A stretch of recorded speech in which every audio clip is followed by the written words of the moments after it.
next section is navigation and emergency. So I will be taking paper maps for the whole PCT. I'm not going to take them all at the same time, but I will be following the trail on these half-mile maps. I'll also bring a pencil so that if I needed to triangulate, I could without trying to fake the lines.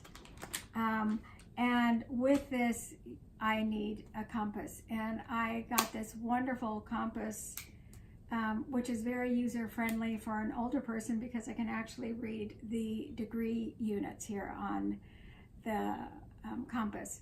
It also has a great mirror, which can come in handy for grooming.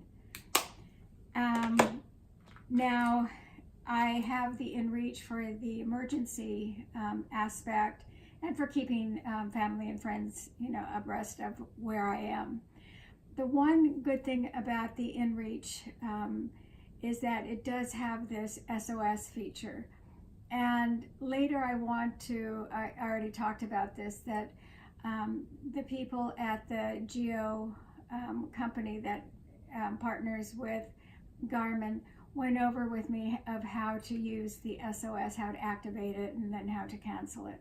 So I think that might merit a whole other brief discussion about that feature. A whistle and my emergency space blanket and matches for a fire. So this right here is my navigation.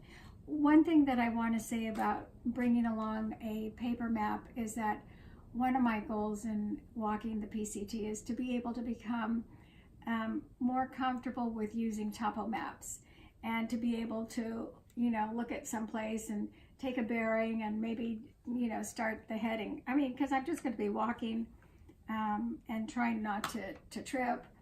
Well, I may be tripping. Who knows what type of tripping. Anyway, so to me this is important to be able to build that skill to learn how to navigate. Oh, and of course, the king, it wants to be king of the mountain, navigation mountain, but it really is below the paper map. But that's my iPhone, which will have the apps that I will use. And actually, the paper maps with the apps on the phone go hand in hand. So it's good to look at this and then verify, okay, I think I'm here, and then verify it on the phone with the app. So that's it for navigation.